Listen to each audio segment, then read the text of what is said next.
Oui, alors nous avons commencé par les questions. Bon, c'est une fois n'est pas coutume, euh, pour mettre le contexte de cette étude sur Purim. Et on a commencé donc à lire un texte de Rabbi Nachman de Breslav, et puis donc on a posté les questions. Je vais donc reprendre ce texte à son début, et donc il y aura donc d'autres réflexions par rapport à cette fête qui, d'après Rabbi Nachman de Breslav, serait la dernière, celle qui nous amènerait la rédemption finale. Alors évidemment, c'est la dernière des fêtes du calendrier hébraïque, et dans ce texte qui s'appelle Megillat Esther, il y a la notion de révélation, Megillat Esther du cachet, et dans ce texte, il y a une histoire que nous retrouvons d'une façon générale, de génération en génération, qui est la tentative d'extermination du peuple d'Israël, et comme nous le verrons dans toutes les situations qu'il y a eu pour ces tentatives, Israël arrive à encore survivre. Et donc nous avons vu qu'il y a aussi un rapport très très étroit entre ce que nous lisons dans cette Megillat Esther. Donc il faut avoir le texte entier pour comprendre le contexte, euh, et ce que nous avons vécu dans différentes situations, et d'une façon un peu plus particulière, je dirais, dans la situation actuelle.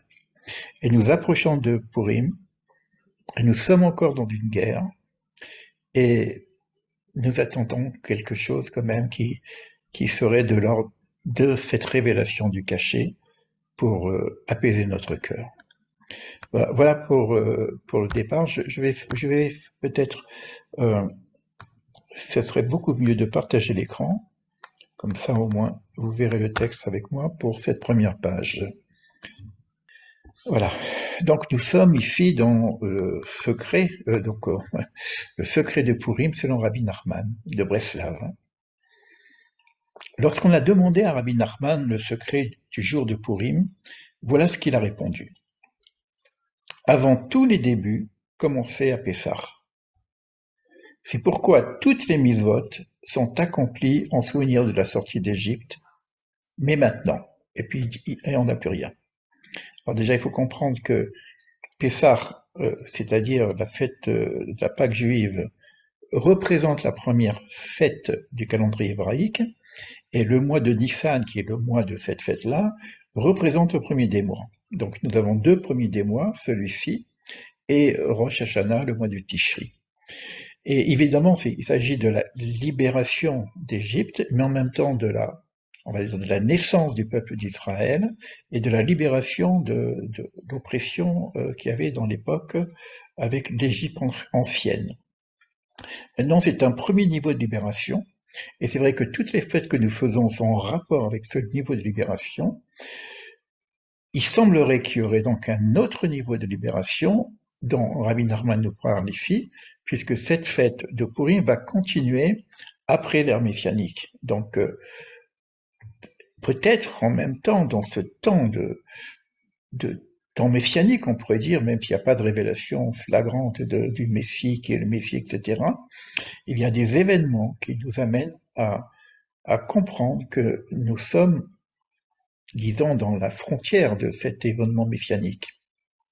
Alors, Rabbi Nathan, maintenant, qui lui voit que la parole, la phrase même de Rabbi Nachman de Bruxelles n'est pas terminée, va reprendre, et il ne terminera pas donc cette phrase, et c'est son élève Rabbi Nathan qui le fit en disant, de ces paroles, j'ai compris que depuis maintenant, c'est-à-dire à son époque, ou maintenant, on en a parlé dans les questionnements, hein, le début de la délivrance et de la réparation du monde commence à Purim, qui représente l'élimination d'Amalek, soit l'essence de la délivrance qui va nous rapprocher du Mashiach, du Messie. Le maître et son élève nous dévoilent ici le miracle de Purim, son contenu véridique et profond. Alors, on va toujours avancer dans ce texte. Donc on voit déjà, c'est que la véritable délivrance reste l'élimination de cette force contraire, on va dire, sinon diabolique, qui s'appelle Amalek. La Megillah d'Esther, écrite par Mordechai et Esther, ne fait pas que nous raconter des événements qui sont déroulés à cette époque à Shushan dans la Perse antique, mais nous donne des allusions sur ce qui se passe avec nous maintenant. Nous sommes toujours les esclaves d'Assirius, bien qu'Aman ait été pendu et qu'ils ont disparu de ce monde, leurs noms et leurs souvenirs n'ont pas encore été complètement effacés. L'emprise d'Aman, Amalek, puisque Amalek ici était dans le vêtement d'Aman, et évidemment il prendra d'autres vêtements après. Nous avons vu pour la Shoah, nous voyons un peu ce qui se passe aujourd'hui avec le Hamas. Donc l'emprise d'Amalek persiste et pointe sa tête à chaque génération pour nous décourager et nous désespérer.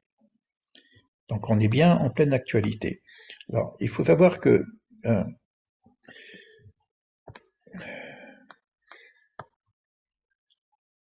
la première délivrance qui serait donc Pessah nous sort de l'emprise de l'Égypte et de Pharaon. Mais derrière ça, il y a la naissance d'un autre antagoniste qui, lui, est là pour détruire Israël. Et cette histoire entre Haman et Mordechai, qui se déroule dans toute histoire, on a l'impression de lire un conte de fées, et Esther qui va être en face du roi Achashverosh, qui va être l'élément de, en fait, l'élément de lumière caché dans ce texte. Le lien entre Mordechai et Esther, qui remonte avant la création du monde, là, c'est assez profond parce que on parle de Mordechai et d'Esther, et quand on parle d'Amalek, tout ça, on est en train de parler de la racine du mal. Et donc, et cette racine du mal qui s'effacerait à la fin de la rédemption finale. Donc, ce lien a été dévoilé, tout en restant voilé, dans la Megillat Esther, et arrive à son achèvement entre la personne du Rav, du Rabbi, de la génération. Alors à cette époque, il s'agissait donc de Rabbi Nachman et de Rabbi Nathan, qui étaient un peu précurseurs de cette image, en tout cas, que nous racontons dans ce texte. Vous allez voir qu'il y a d'autres raves qui ont fait aussi des textes que je partagerai également sur le secret de Purim et sur des textes encore plus métaphysiques et plus kabbalistiques que celui que nous faisons maintenant. On verra pour la suite. Le principal des forces déployées par Amalek se concentre sur le tzaddik Mordechai, au niveau de cette histoire.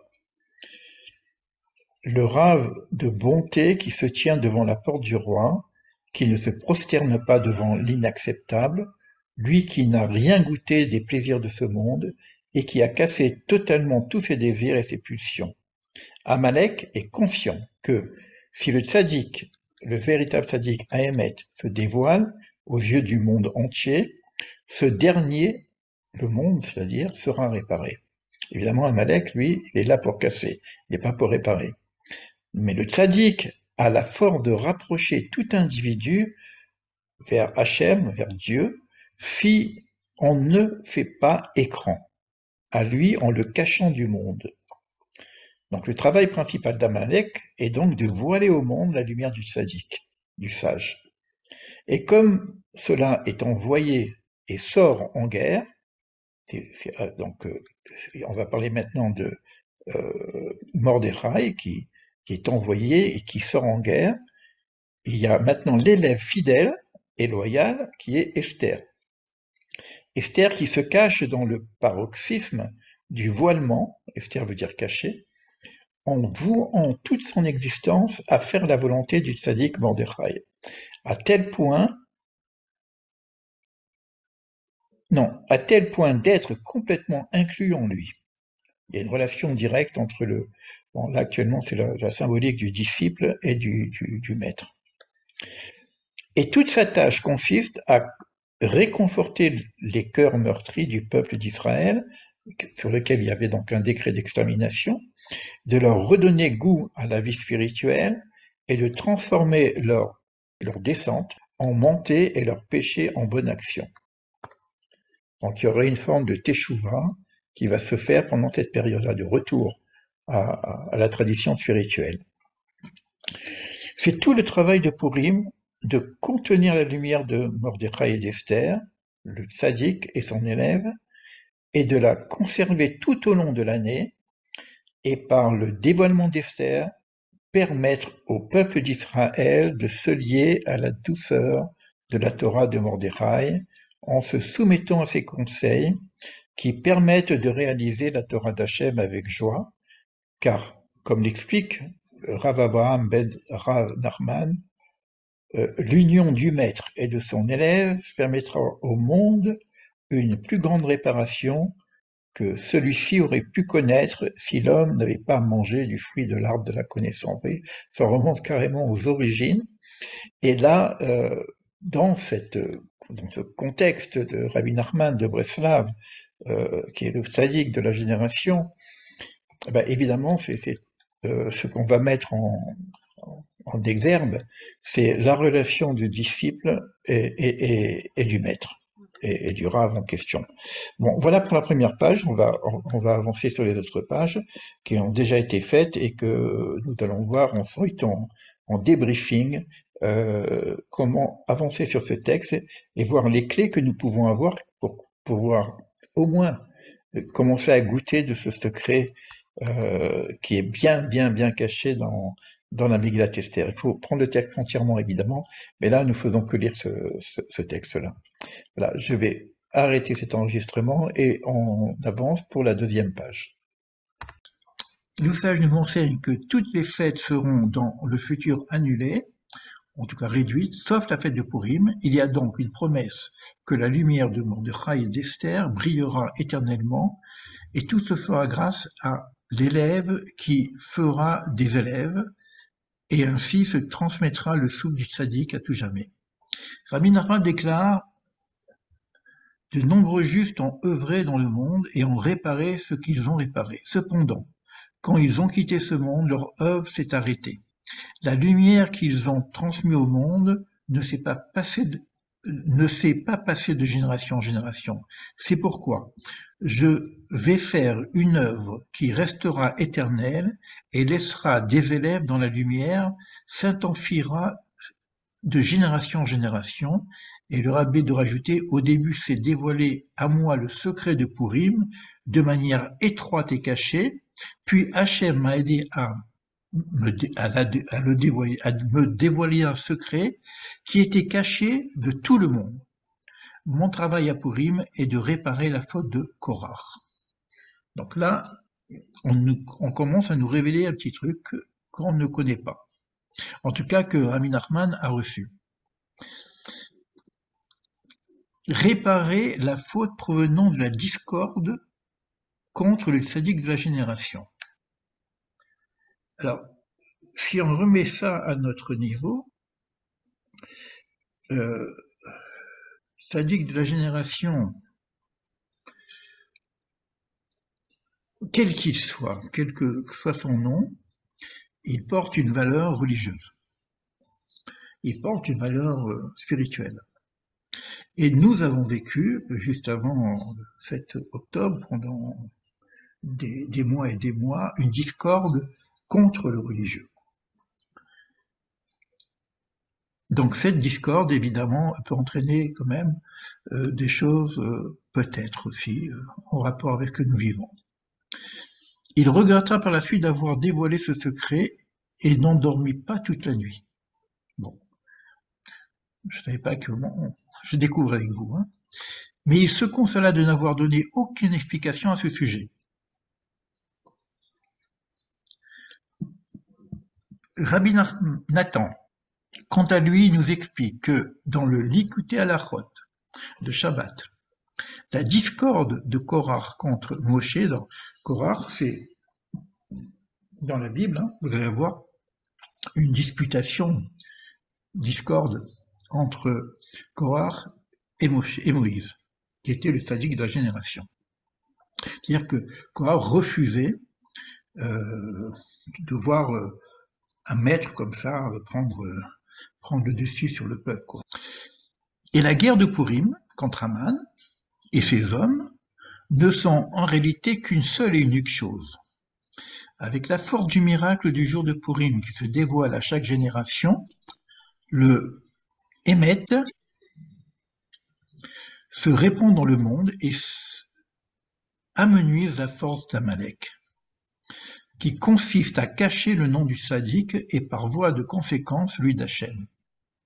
Comme Korach et son groupe qui s'opposèrent à Moïse, le tzaddik Hémet, il est intéressant de constater que Rabbi Nachman, après la disparition du rabbé, fit figurer le nom de Korach dans son livre Shemot HaTzadik, ce qui semble corroborer le secret révélé par Rabbi Nachman. Mon travail à Purim consiste à réparer la faute de Korach.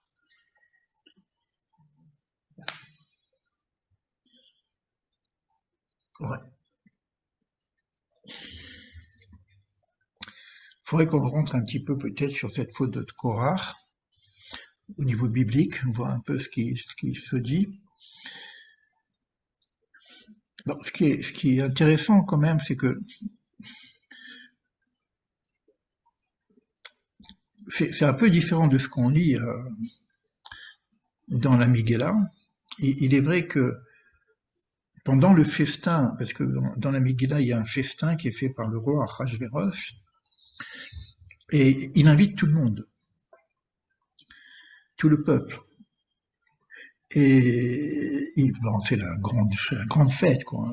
Vraiment, et il semblerait que les Juifs de l'époque se sont un petit peu laissés aller euh, devant devant la situation, et pour ne pas offenser le roi, peut-être consommer ce qui n'est pas consommable. Et donc il y avait une discorde là, déjà, et celui qui a refusé de participer à tout ça, donc c'est Mordechai. Rabbi Nachman poursuit dans la même halakha. L'essentiel de la guerre menée par Amalek, son nom soit effacé, et principalement contre le sadique véritable de la génération. Toute l'intention d'Amalek est uniquement de cacher le sadique véritable, qui est le seul à avoir la faculté de rapprocher chaque individu d'Hachem, ce dont dépendent toutes les réparations du monde. Amalek est très content que des Juifs se rapprochent de rabbins, affluent même s'ils ont une certaine sainteté, l'essentiel étant de les éloigner du sadique de la génération. Donc, ça c'est le texte de Rabbeinu, donc on reprend. Rabbeinu parla d'une voix haute et forte et dit « Avant tout commencer à Pessah », chose qu'on avait déjà vue, hein, que toutes les fêtes sont en relation avec Pessah, et c'est pourquoi toutes les mitzvot sont faites en souvenir de la sortie d'Égypte, et il dit « Et maintenant ». Et donc il dit plus rien, donc c'est le début du texte que nous avions vu. Donc il dit ça d'une voix douce, et ensuite il reste silencieux. Quelques jours après, il dévoile le secret du Tikkun HaKlali, donc une autre invitation, et la promesse faite à celui qui viendrait sur sa tombe le réciter. En quelques jours après, il dévoila le compte des 7 mendiants. Donc on a deux indications nouvelles pour essayer de voir un peu quel secret veut nous dévoiler Rabbi Nachman. Donc on a ici le Tikkun HaKlali et on a le compte des 7 mendiants. Alors je l'ai lu, j'ai essayé de voir un peu le secret derrière. C'est pas du tout évident. Il faudrait peut-être le lire plusieurs fois et puis méditer. En tout cas, c'est un texte qu'on nous propose. Donc il sera envoyé de toute façon pour que vous puissiez le voir. Et puis y réfléchir même pour voir qu'est-ce que nous rapporte ce conte, en tout cas, qui serait en rapport avec Purim, et qui contiendrait également quelques traces de ce secret que veut nous révéler Rabbi Nachman de Breslav. Donc, suite à ce dévoilement, Rabbi Nathan nous expliqua que ces 3 versets dévoilés entre Purim et Pessah, et de la dernière année de la vie du Rebbe, ne forment en réalité qu'une seule et unique chose, et que tout est inclus dans l'expression « et maintenant ». Moi, ça me fait penser un petit peu à cette histoire, si c'est pas maintenant, quand? Im Solle Archav Matai. En tout cas, bon, ce et maintenant, il reviendra. Donc, dans les questions, on a beaucoup parlé de cette question de et maintenant. Alors, je relis le texte. Et maintenant, il faut dévoiler le secret du Tikkun HaKlali et faire une promesse. Et maintenant, il faut raconter le conte des 7 mendiants. Et maintenant, il nous invite à voyager à Ouman, fixer cet endroit comme un lieu saint pour toutes les générations, chose qui est faite depuis un certain temps. Et maintenant, on nous invite à lire le Tikkun HaKlali et puis nous raconter, découvrir ce conte des 7 mendiants. Voilà, donc on continue le texte de toute façon parce qu'il y a encore une suite et puis on verra pour les débriefings et les questions qui se posent à nous. Voilà. C'est bon? Vous suivez? Vous êtes bien là? Oui, Oui, Ok, oui, oui, oui. oui. très bien, super. Ok. Alors, il ne se trouve personne dans le monde qui puisse dire être heureux comme nous de notre sort.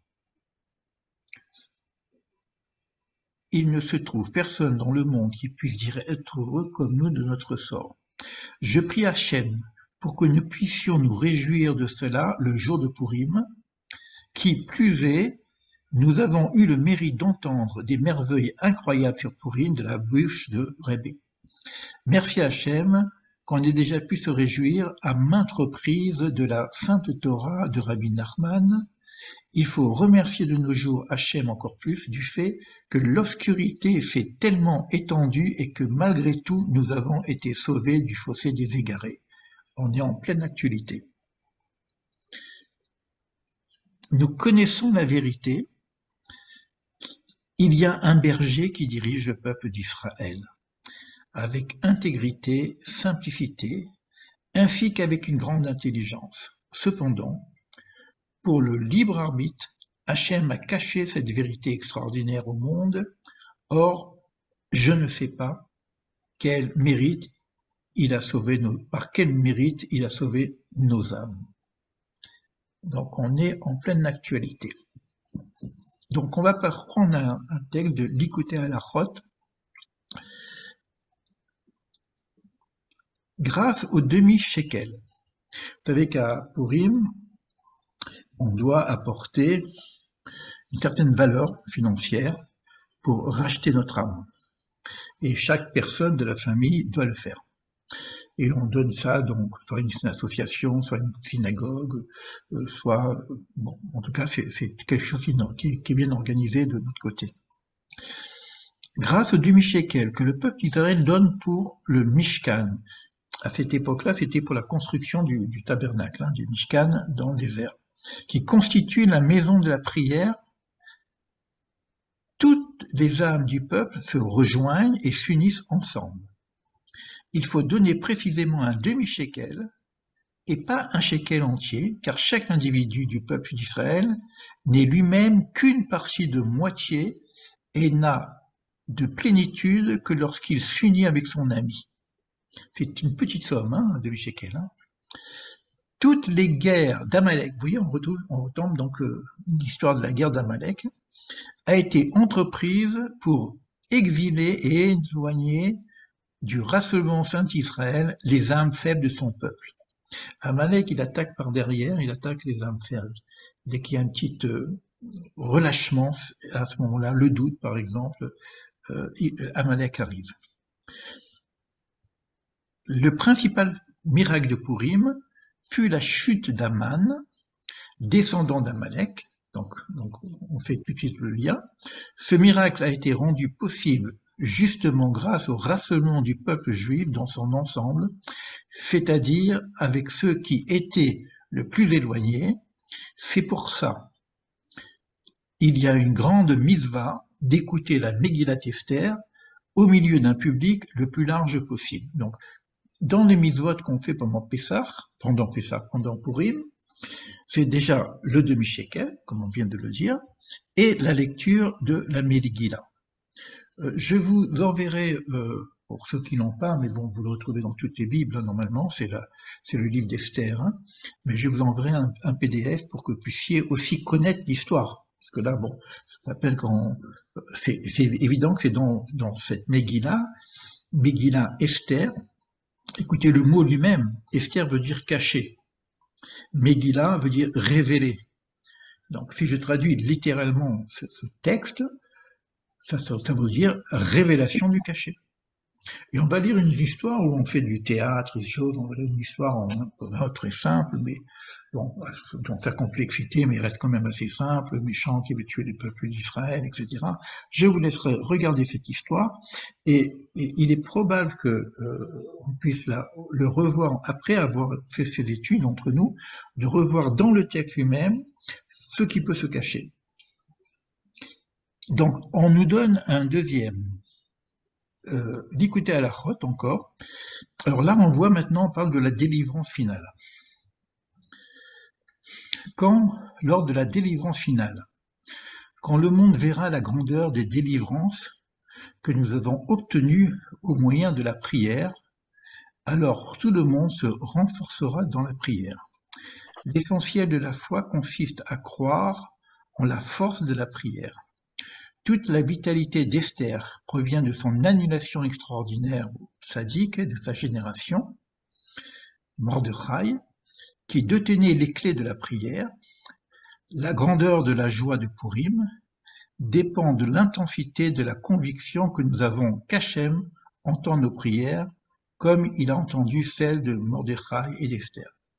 Alors, là encore, au niveau des halachot, puisqu'on parle d'écouter halachot dans des lois, il y a évidemment une invitation à la prière, il y a une invitation à écouter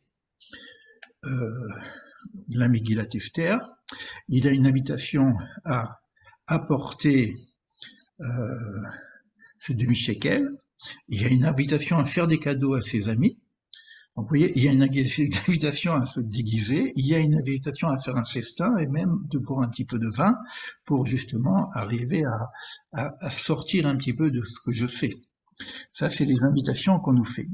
Et il semblerait qu'à ce moment-là, il y a quand même une intensité plus forte, puisque c'est un moment précis de délivrance, plus fort encore que Kippour, comme on l'a déjà dit, mais plus fort encore que Pessah, qui a un niveau de délivrance. Là, on a un double niveau de délivrance.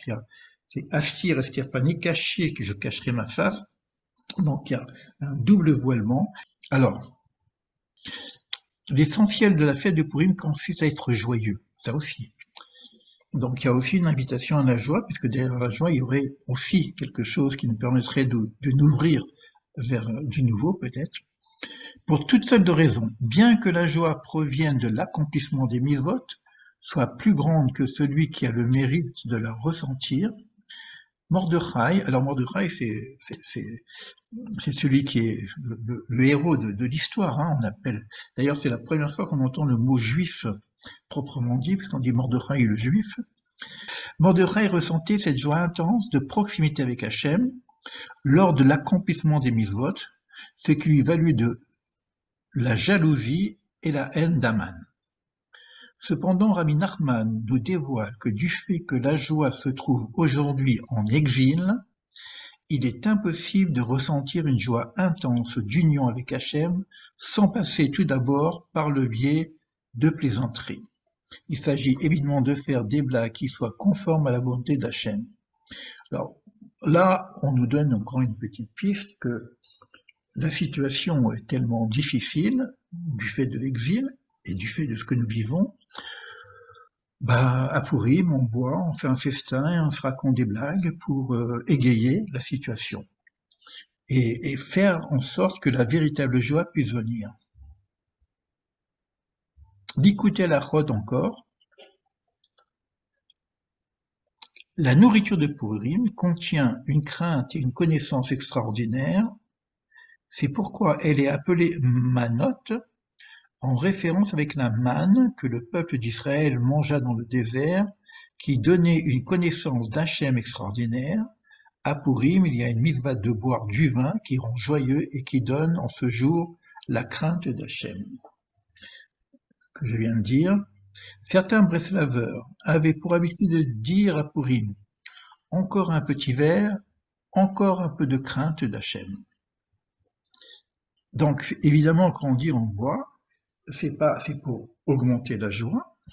Si on le fait dans le cadre de la fête, c'est une mitzvah. Donc aussi, on augmente cette notion de crainte révérentielle. C'est pas la peur, c'est la crainte révérentielle. Le jour de Pourim, il faut s'efforcer d'accomplir les conseils du tzaddik de la génération. Rabbi Nachman, en se levant le matin, tôt, pour parler avec Hachem, il fait donc Idbo des doutes. Encore une clé aussi que nous apporte la Chassidut de Breslin, c'est de pouvoir s'isoler, d'être, alors là le matin évidemment on est plus ou moins seul avant que le soleil se lève, et de parler directement avec Hachem dans son langage, dire ce qu'il y a dans le cœur directement. Ainsi que de chercher le bien chez chaque juif, il faut lutter contre le Amalek qui se trouve dans le cœur de chacun d'entre nous et voit le mal chez l'autre. Donc Amalek, il faut savoir donc sa fonction. Bon, c'est vrai qu'au niveau de ce qu'on voit, c'est terrible parce que c'est l'extermination du peuple d'Israël, mais il attaque d'une façon assez sournoise. Il attaque par rapport à la faiblesse, il attaque ceux qui sont en retard, je dirais, toujours entraînant au niveau de la marche. Il attaque ceux qui sont dans le doute. Donc cet Amalek, il est aussi à l'intérieur de nous. C'est-à-dire que parfois on est frileux dans la démarche spirituelle parce qu'on n'est pas prêt, parce qu'on est si, puis parfois on perd la foi, parfois on a des moments de doute, etc. Donc faut bien déterminer cette partie d'Amalek qui pourrait être à l'intérieur de nous pour combattre déjà au moins cet Amalek intérieur. On a déjà travaillé longuement sur le moi, sur l'éveil, sur comment fonctionne le moi, comment fonctionne l'ego. C'est pas l'ego ici, c'est une partie, parce que l'ego n'est pas obligatoirement négatif, il peut être, comment dire, lourd, mais il fait partie de notre personnalité, il fait partie de nos besoins, des attachements qu'on peut avoir à la vie, etc. Donc on peut faire un travail sur l'ego pour nous dépouiller un petit peu de l'écorce égotique que nous avons. Mais là, il s'agit de quelque chose de quand même plus profond, c'est quelque chose qui vient aussi nous casser de notre identité et peut-être même de notre incarnation, de notre mission de vie. Donc, un autre travail qu'on nous propose, écoutez, pour l'instant, on n'a que des exercices à faire. Donc, il vaut des doutes, méditation, travailler sur soi, à l'intérieur de soi, éviter de voir le mal chez l'autre, sortir du jugement.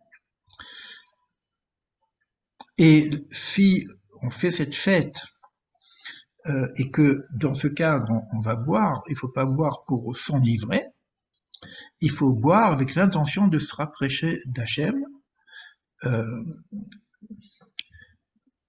pour avoir un état de conscience modifié, plutôt, ce que nous dit le texte, plutôt du vin rouge, puisque c'est le vin qui s'appelle Sod.